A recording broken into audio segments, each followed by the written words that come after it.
Hey everybody, welcome back. It is the record-breaking summer of 2022, and I'm Seth Monahan, a guy who's so glad to know that climate change is just a hoax perpetrated by the mainstream media.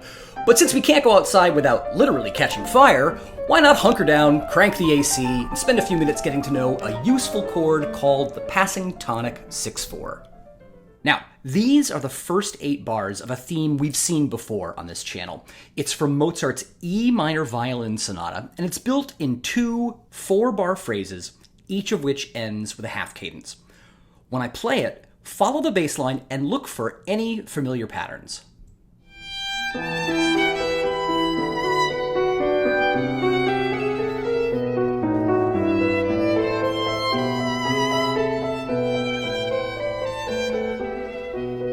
Now, hopefully you noticed that the first system has the bass doing exactly one thing. It goes down by step. There's a 4-note lament bass with a German augmented sixth,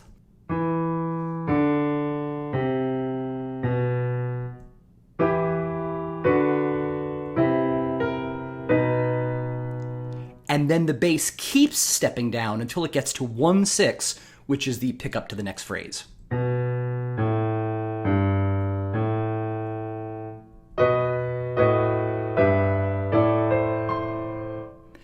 But in the second system, the bass does something different. It still moves by step, but now it sort of zigzags between scale degrees 4 and 6.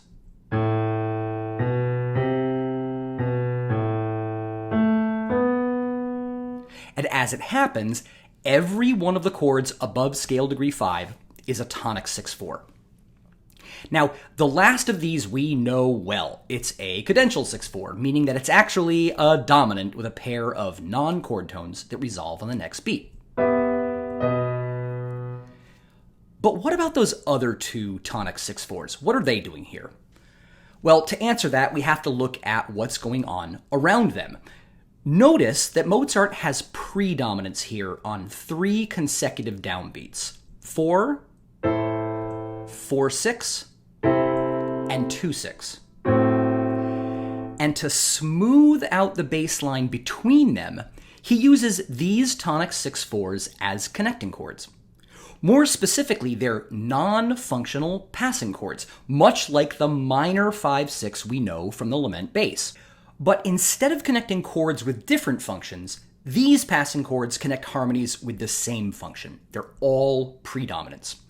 Indeed, the whole point of this chord is to create a smooth connection between predominants without throwing off their collective sense of function.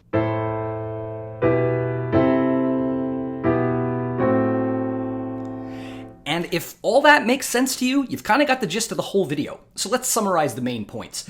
The passing tonic 6/4 connects chords built over scale degrees 4 and 6 with a stepwise bass. The chords it connects will have the same function, usually predominant, sometimes subdominant, but the passing chord itself has no function. It's just helping out. That's why it always appears on weak beats or weak bars if the tempo is slow enough. And as Mozart shows us, it can be used when the bass is going up or going down. It works in both directions, unlike passing 5/6, which only goes down. What Mozart didn't show us is that the chords it connects can be either diatonic or chromatic. Very often it takes us from a diatonic predominant to a chromatic one, like an augmented 6th chord. We'll actually see that in a few minutes. And finally, the top voice often does very specific things over this chord. One is to move in contrary motion to the bass using the same scale degrees. We see that right here in Mozart. While the bass rises 4, 5, 6, the melody goes 6, 5, 4.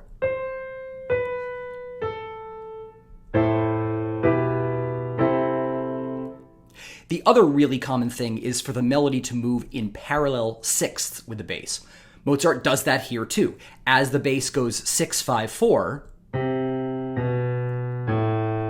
the melody follows along with scale degrees 4, 3, 2.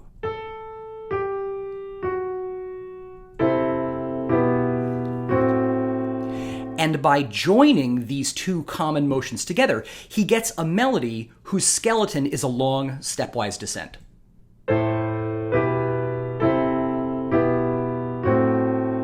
But he makes it more expressive by adding suspensions to the downbeats.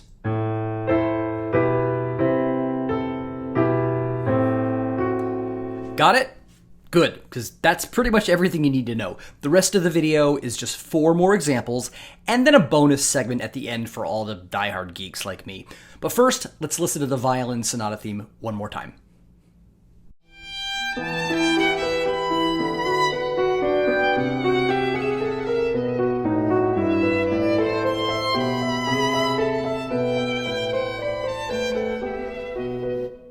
All right, our next 2 examples are both Mozart as well.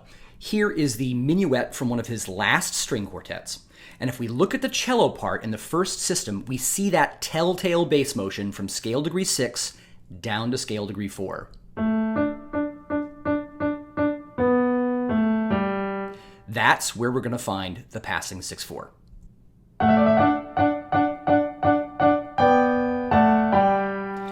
And notice that the melody does that contrary motion thing again. As the bass goes 6/5/4, the first violin does exactly the opposite, scale degrees 4, 5, 6. And then it's onward to 5. Here's how the whole phrase sounds.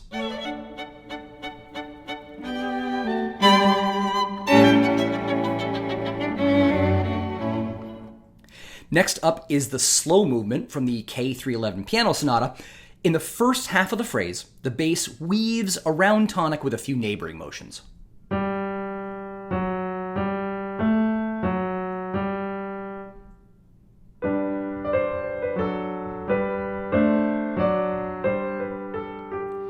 Then the bass steps down from scale degree 6 with the passing chord.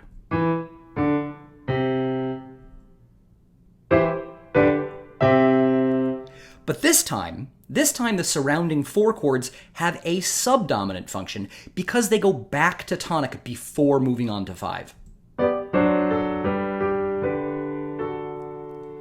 When I play you this phrase and the consequent phrase, notice that the figure in bar 3 comes back in bar 7, but now to expand the predominant rather than the subdominant.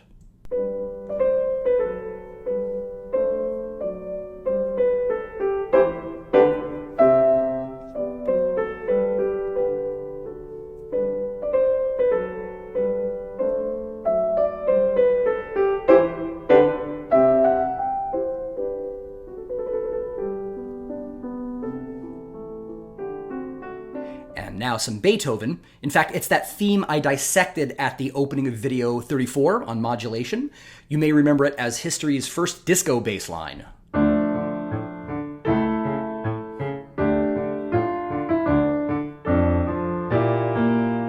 But it turns out the one thing I never addressed in it was this chord right here, right where I stopped just now.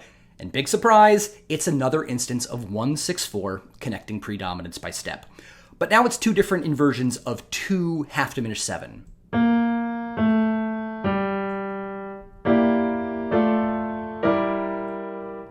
But this one's a bit different from the others in that a 3rd predominant chord follows from the 2nd. Notice that the bass moves up chromatically to G sharp for an applied 7/7 of 5.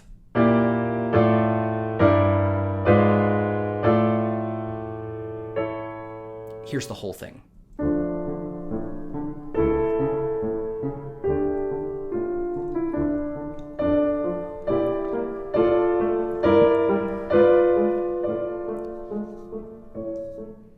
All right, and finally, some Haydn, because who doesn't like Haydn? This is a parallel period from one of the Opus 64 string quartets, and the chord we're looking for is right near the end. I'll play the whole thing first, and then we can zoom in on those final bars. Oh, and notice that this is one of those very rare, oddball parallel periods whose consequent phrase goes into the parallel minor.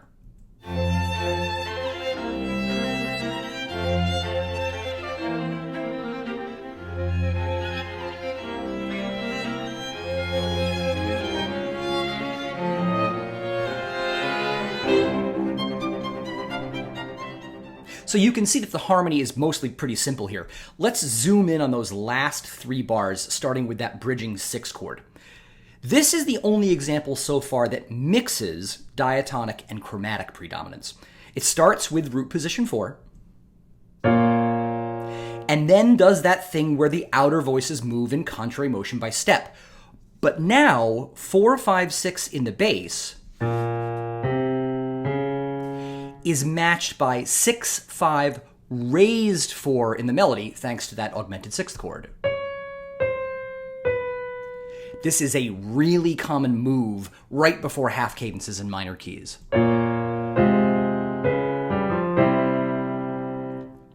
When we listen to the whole phrase again, notice how Haydn highlights that second to last bar by suddenly pausing the perpetual motion 16th notes we hear everywhere else.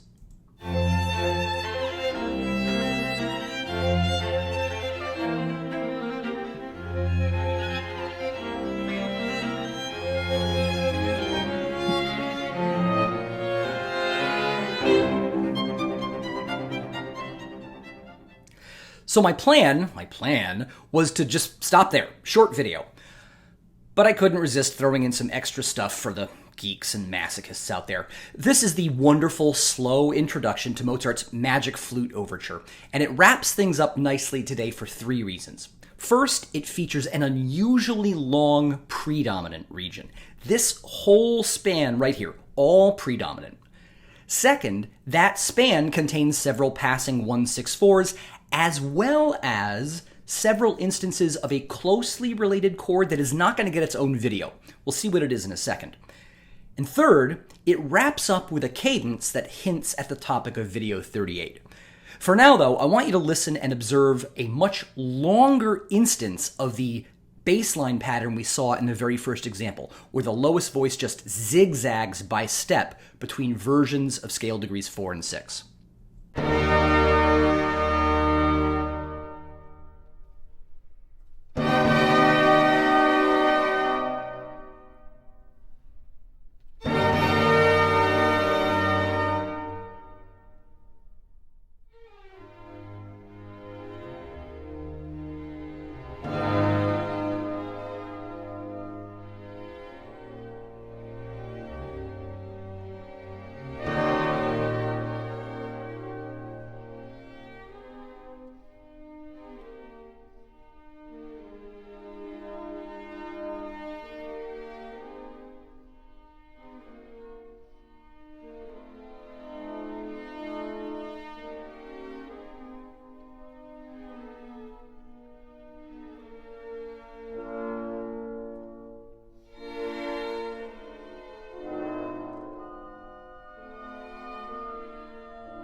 Okay, so let's zoom in on just the passage that has the zigzagging bass.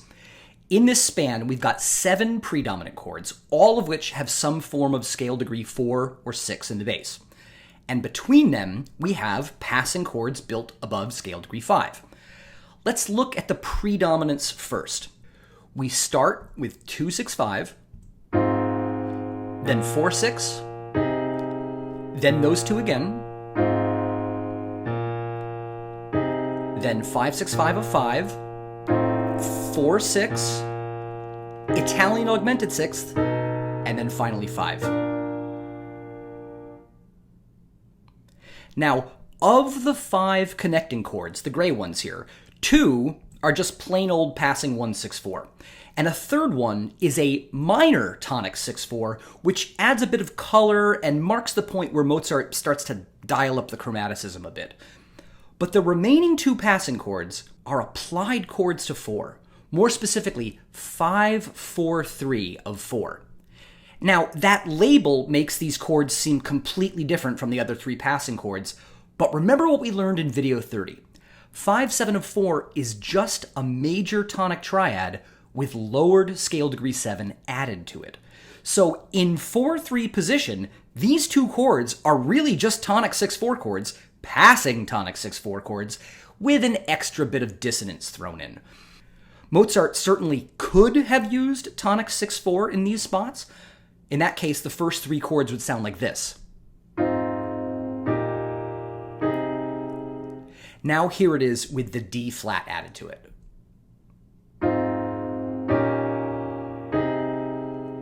It's a similar sound, but the dissonance gives it a little more purpose and direction, which is useful the first time around, especially since that passing chord lasts a full 8 seconds. So let's listen again, and if you care to, notice that the top voice moves in parallel sixths against the bass the entire time.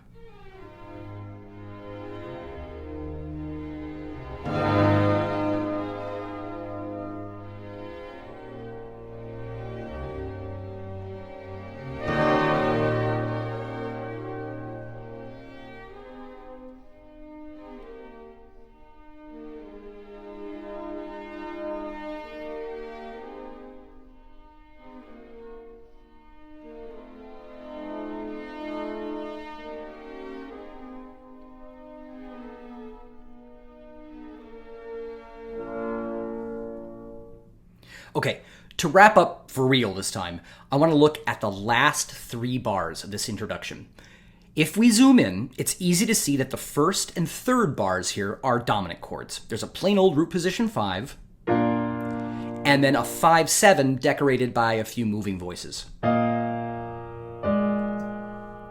But in there between them is this chord. It's 7 diminished 7 of 5, built above raised scale degree 4. Now, this is not an unfamiliar chord, but until now, we've always seen it acting as a predominant. But it can't be a predominant here because it comes after the dominant. So what's going on? Well, it turns out that one of the ways you can reinforce a cadential dominant is to sort of rewind to a predominant and then land on 5 a second time. I call this the backtracking predominant. But it only happens at cadences, and when it does, the extra predominant chord doesn't actually have a predominant function. I prefer to think of it as a contrapuntal neighbor chord, since the bass line almost always moves away and back by step.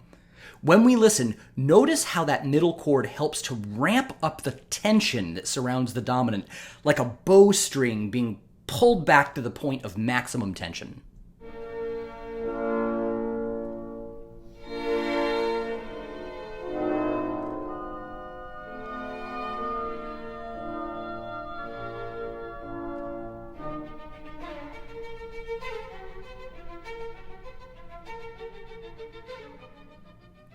So if you like that sound and you want to learn more about backtracking predominance, keep your eyes peeled for lesson 38, which is coming very soon. I hope to see you there.